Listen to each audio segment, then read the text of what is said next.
So hello everyone, कैसे हो सब लोग। आई होप कि एग्ज़ाम की तैयारी हो ही गई होगी। तो आज मैं आपके साथ सिर्फ थोड़ा सा आपका टाइम ले रही हूँ और आपको बताना चाहती हूँ कि आपको एग्ज़ाम कैसे अटैम्प्ट करना है। आपके पास एग्ज़ाम 3 सेक्शंस में डिवाइडेड है, सेक्शन ए, बी एंड सी। तो गाइज मेरे पर्सनल एक्सपीरियंसेस के अकॉर्डिंग आप एग्ज़ाम को स्टार्ट करना सेक्शन सी से। मे बी आपके स्कूल टीचर्स आपको सेक्शन ए से ही बोलते हैं, क्योंकि उन टीचर्स के अकॉर्डिंग ये होता है कि अगर आप सीक्वेंस में एग्जाम को लेकर चलेंगे तो एग्जामिनर के ऊपर एक अच्छा इंप्रेशन होगा। बट मैं आपको उससे अपोजिट बोल रही हूँ, आप सेक्शन सी से एग्जाम को स्टार्ट करना। वाई? क्योंकि देखिए सेक्शन सी आपका ऑलरेडी लर्न सेक्शन है, जो आपने बहुत अच्छे से आई थिंक प्रिपेयर किया हुआ है। उस सेक्शन को अगर आप स्टार्ट करेंगे तो वो आपका थोड़ा सा टाइम सेवर हो जाएगा, क्योंकि 3 hours sometimes are not sufficient for the students।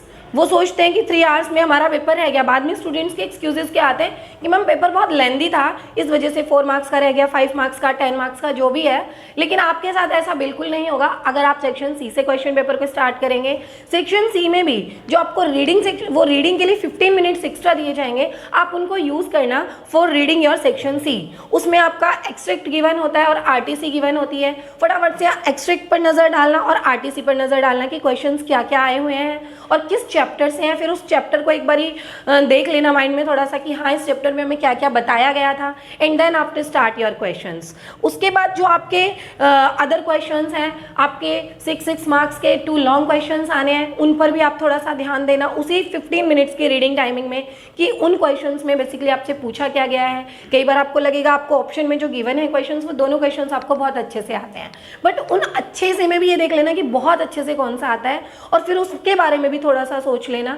और फिर आपका जो शॉर्ट सेक्शंस है, शॉर्ट क्वेश्चंस के लिए टाइमिंग वो है आपके शॉर्ट क्वेश्चंस जो होंगे उनमें देखना कि शॉर्ट क्वेश्चंस में आपको एक एक क्वेश्चन तो ऑप्शन में एक्स्ट्रा मिला ही हुआ होता है, तो आपको लाइक 5 में से 4 करने हैं, 6 में से 5 करने हैं, ये आएगा।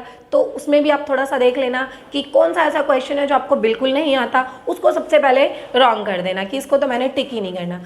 अब एक चीज़ और ध्यान रखना कि जब भी आप क्वेश्चन करो, जो भी क्वेश्चन करो, पहले उसको क्वेश्चन पेपर में तब मार्क करना जब वो आप अपनी आंसर शीट में कर चुके हो। उसके बाद आप उसको क्वेश्चन पेपर में मार्क करना कि आई हैव डन दिस। क्योंकि कई बार क्या होता है स्टूडेंट के साथ, ये भी मैंने इश्यूज़ देखे हैं कि मैंने तो मार्क कर दिया था और मुझे लगा मैंने कर लिया, बट वो क्वेश्चन आपका रह जाता है। तो ऐसी मिस्टेक आप नहीं करेंगे। आपको पहले क्वेश्चन को आंसर शीट पर लिखना है एंड देन, और आपने एक चीज़ और ध्यान रखनी है कि जो भी आपकी आंसर शीट गिवन होगी उसमें प्लीज़ ये टाइम वेस्ट मत करना कि स्केल ले लो और लाइंस फटाफट से डालनी स्टार्ट कर दो। नो, आप अपनी आंसर शीट को दोनों तरफ से थोड़ा थोड़ा फोल्ड करेंगे और उसके अकॉर्डिंग फटाफट से आप अपना आंसर स्टार्ट कर देंगे। जो भी लाइक जैसे आप सेक्शन सी स्टार्ट करने वाले हैं तो प्लीज़ थोड़ा सा इसको हाईलाइट करना, लाइक सेक्शन सी, इसको आप हाईलाइट करेंगे अच्छे से। उसके बाद जो भी आपका क्वेश्चन है, सपोज करो आप क्वेश्चन 5th करने वाले हो, आप इसको भी थोड़ा सा कैपिटल उसमें लिख के फिर उसका आंसर नंबर 1 है, आंसर नंबर 2 है, जो भी है आपका, आप वो करेंगे।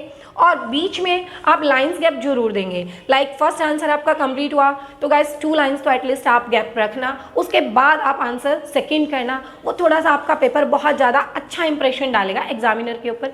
क्योंकि अगर एग्जामिनर को आपका आंसर लिखा हुआ 1% समझ नहीं आया ना, लेकिन आपका वे ऑफ राइटिंग भी समझ आ गया, तो भी क्या पता थोड़ा सा पोलाइट माइंडेड और आपको बेचारा वो मार्क्स दे दे, तो ये आपके फेवर में ही होगा। तो राइटिंग, जो भी आपका राइटिंग पीस होगा क्वेश्चन का, वो बहुत ही सुंदर होना चाहिए। कुछ स्टूडेंट्स की राइटिंग जो होती है वो बहुत क्लोज्ड होती है, एक दूसरे से बिल्कुल चिपका चिपका के लिखते हैं। No, don't write in that manner, थोड़ा सा खुला खुला। अब खुले खुले में भी ये नहीं कि एक वर्ड तो यहाँ लिख दिया और दूसरा यहाँ लिख दिया, नो, डोंट लाइक दैट। वो आपको एक सुटेबल गैप रखना है वर्ड्स के बीच में। और जो भी आपको वर्ड लिमिटेशंस गिवन है क्वेश्चन की, लाइक आपको शॉर्ट की 30 to 40 है तो डोंट गो मोर देन 40, और अगर आपको लॉन्ग की 120 to 150 है तो डोंट गो मोर देन 150। जो भी आपको लास्ट लिमिटेशंस वर्ड की दी हुई है आप उससे ज़्यादा भी नहीं करेंगे। And don't try to minimize that, उसको कम करने की भी कोशिश मत करना कि आप उसको कम कर दो तो भी वो आपके लिए थोड़ा सा, क्या पता एग्जामिनर सोचे कि 40 वर्ड्स का आंसर था, आपने 20 में ही उसको फिनिश कर दिया। सो वो भी नहीं करना है आपको।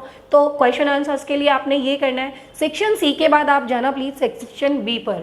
सेक्शन बी में भी आपके पास सबसे ईजी कंटेंट है आपका लेटर का। तो लेटर टॉपिक को आप पहले कवर करेंगे, एनालिटिकल को आप बाद में करना, क्योंकि लेटर आपका place and order I think 99% paper में आने वाला है।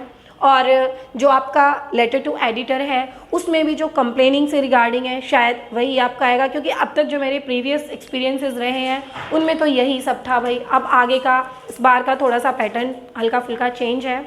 And then after come to section A. अब सेक्शन ए में मैंने आपको बता ही दिया था कि सेक्शन ए में तो आपका रीडिंग बेस्ड है सारा। पहले एक बारी क्वेश्चंस पे नज़र डाल के उसके बाद अपना कॉम्प्रिहेंशन रीड करना। तो इस तरीके से आपने पेपर अटेम्प्ट करना है section C, section B and section A. Section B में राइटिंग सेक्शन को करने के बाद आप ग्रामर सेक्शन करने वाले हैं। तो ग्रामर सेक्शन आपका बहुत इजी आता है, कोई ऐसा टफ नहीं है, वो भी आप थोड़ा देख लेना। लेकिन मेरा कहने का फाइनली बस एक ये है कि आप क्वेश्चंस को बहुत अच्छे से हाईलाइट करना, सेक्शन को बहुत अच्छे से हाईलाइट करना, ताकि टीचर को बार बार ये पेज पलट के कि ये कौन सा क्वेश्चन है, कौन सा आंसर है, उसमें प्रॉब्लम ना हो। बाकी all the best wishes to all of the students. बहुत अच्छे से पेपर करके आना, बहुत इजी है, कुछ भी टफ नहीं है इंग्लिश में, एवरीथिंग इज़ वेरी इजी। बस आपको थोड़ी सी अपनी कॉमन सेंस यूज़ करनी है कि किस तरीके से आप अपने पेपर को 100% करेंगे, और 100% ही करके आना। मेरी बहुत बहुत विशेज़ है आप सभी बच्चों को। All the best.